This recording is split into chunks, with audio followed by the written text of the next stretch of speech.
नमस्कार विद्यार्थियों। आज मैं आप लोगों को कौटिल्य के परराष्ट्र नीति संबंधी विचारों के बारे में बताऊंगी। कौटिल्य, जैसा कि मैंने पूर्व के व्याख्यान में भी बताया था, कि भारतीय राजनीतिक विचारकों में अपना अमूल्य स्थान रखते हैं। कौटिल्य वो विद्वान हैं जिन्होंने परराष्ट्र नीति के संबंध में मंडल सिद्धांत भी दिया, षाटगुण्य नीति भी दी, और इसी के साथ साथ उन्होंने ये बताया कि अंतर्राज्यों के बीच में या विभिन्न राज्यों के बीच किस तरह की नीतियों का निर्धारण करना चाहिए और किस तरह की नीतियों को अपनाया जाना चाहिए। एक राजनीतिक विचारक के रूप में कौटिल्य का विशेष महत्व यह है कि उसने न केवल राज्य के आंतरिक प्रशासन के सिद्धांतों का वर्णन किया, वरन उसने उन सिद्धांतों का भी उल्लेख किया है जिनके आधार पर एक राज्य द्वारा दूसरे राज्यों के साथ अपने संबंध निर्धारित किए जाने चाहिए। कौटिल्य ने अर्थशास्त्र में विदेश नीति का विशद विवेचन किया है तथा विदेशों में राजदूत और गुप्तचर रखने के विषय पर भी विचार किया है।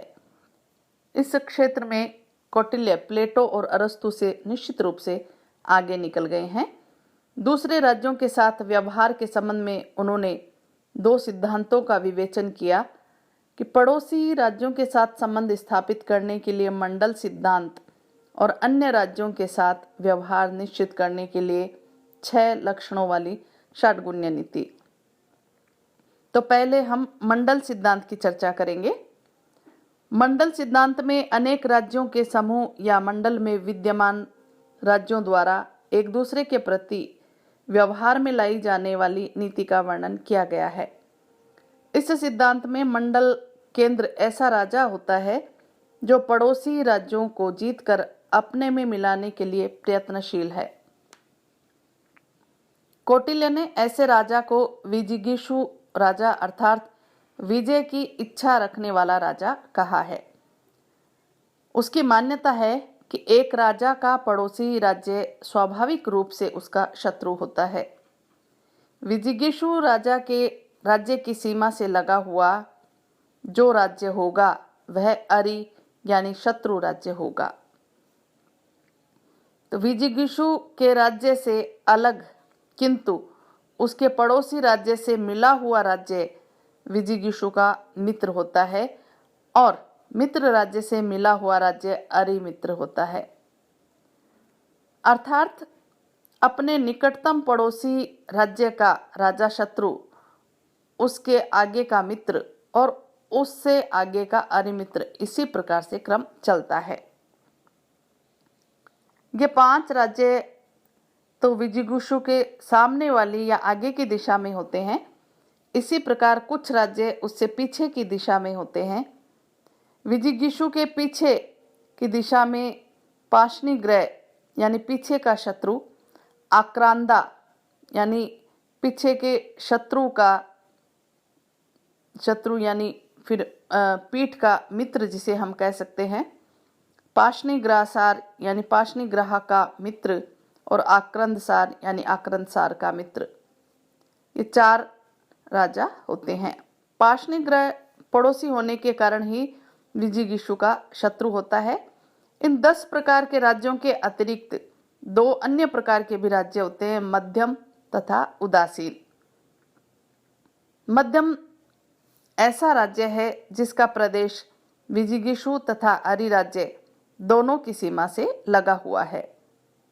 मध्यम राज्य दोनों की, चाहे वे परस्पर मित्र हों या शत्रु हों, सहायता करने में असमर्थ होता है और आवश्यक होने पर दोनों का अलग अलग मुकाबला कर सकता है।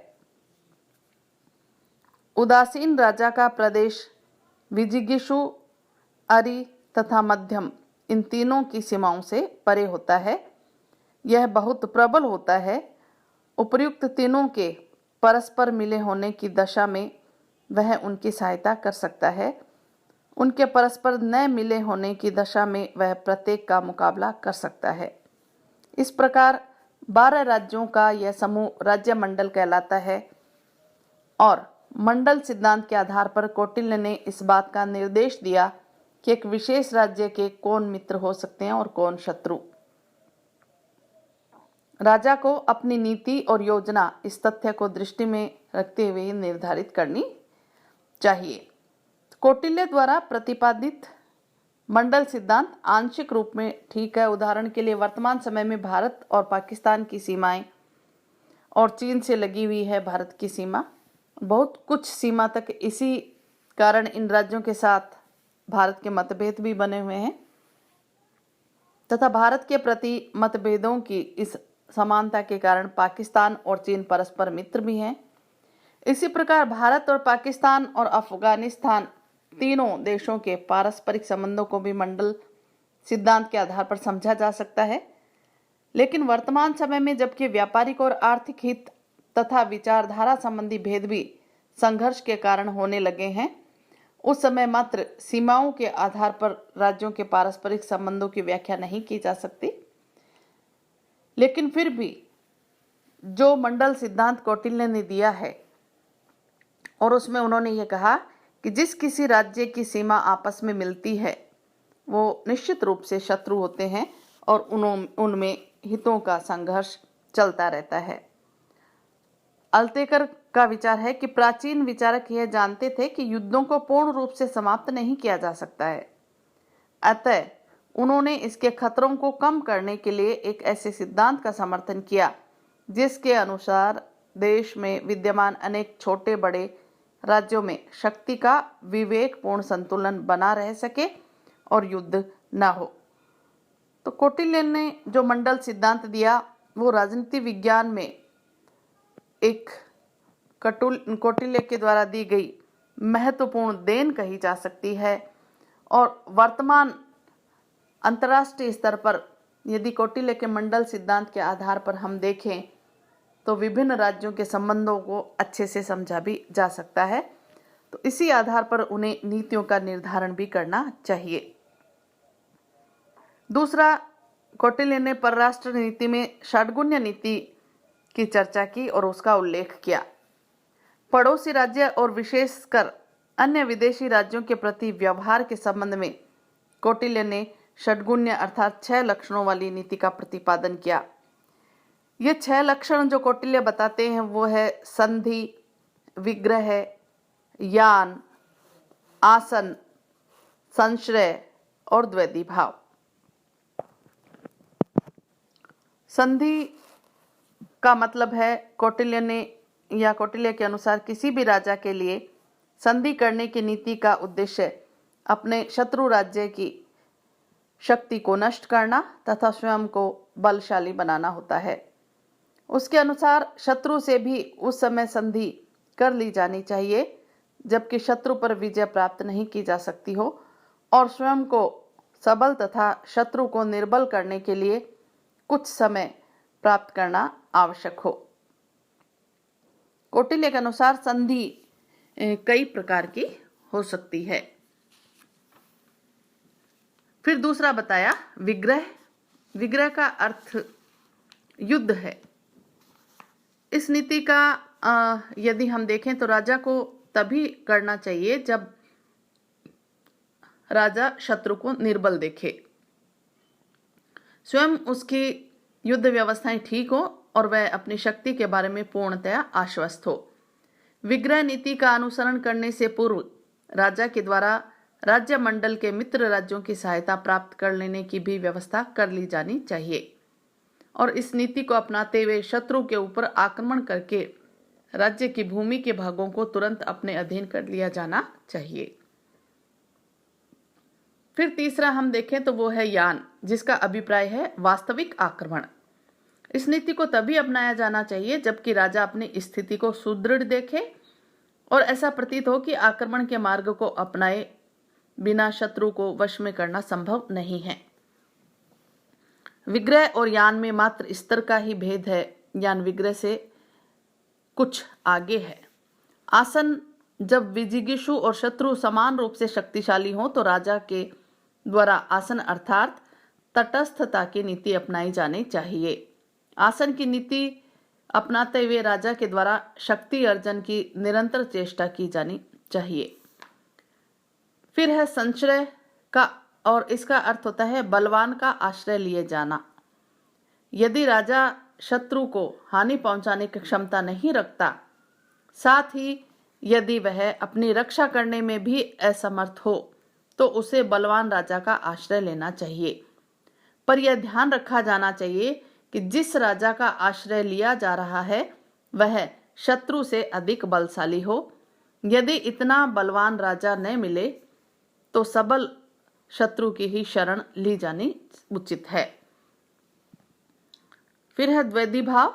द्वैधी भाव की नीति से कौटिल्य का आश्रय एक राज्य के प्रति संधि और दूसरे राज्य के प्रति विग्रह की नीति को अपनाने से है, यानी दो भाव साथ में अपनाया जाना। जब अपने उद्देश्य की पूर्ति के लिए एक राज्य से सहायता लेने और दूसरे राज्य से लड़ने की आवश्यकता हो तो द्वैधी भाव नीति अपनाई जानी चाहिए। तो इस तरह से कौटिल्य की विचारधारा का मूल यह है कि विशेष परिस्थितियों के अनुसार जो नीति उपयुक्त हो वही अपनाई जानी चाहिए। कौटिल्य की राज्य विषयक अन्य विचारधाराओं की भांति वैदेशिक संबंधों के विषय में ये विचार भी यथार्थ तथा वास्तविक है।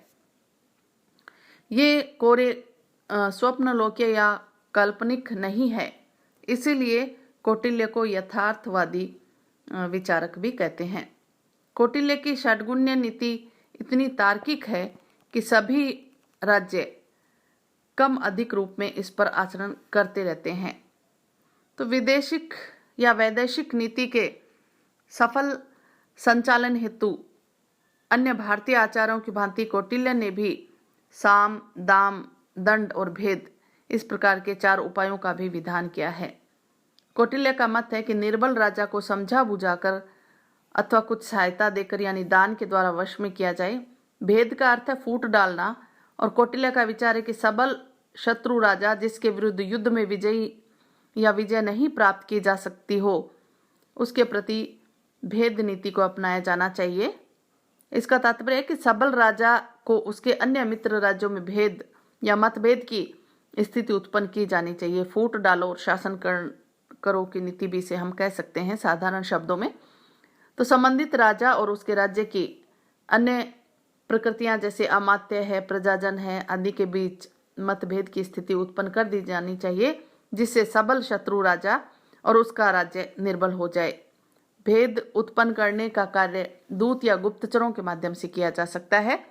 दंड का अर्थ है युद्ध, और कौटिल्य का विचार है कि दंड के उपाय का अनुसरण तभी किया जाना चाहिए जबकि अन्य उपाय साम, दाम और भेद असफल हो जाए या सार्थक सिद्ध न हो। दंड के उपाय को अंत में ही अपनाने का सुझाव दिया गया है कि इस उपाय को अपनाने में स्वयं राजा को भी क्योंकि क्षति उठानी होती है, इसलिए यह एक अंतिम उपाय है जिसे हम युद्ध कह सकते हैं। तो इस तरह से एक राज्य के दूसरे राज्यों के साथ संबंधों के बारे में किस तरह की नीतियां अपनाई जानी चाहिए और अपनाते रहे हैं राज्य, इसके बारे में कौटिल्य ने बहुत ही अपने महत्वपूर्ण विचार दिए।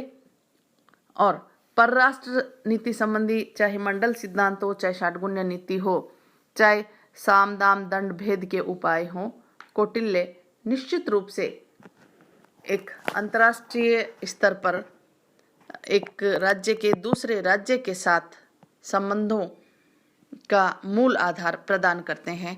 धन्यवाद।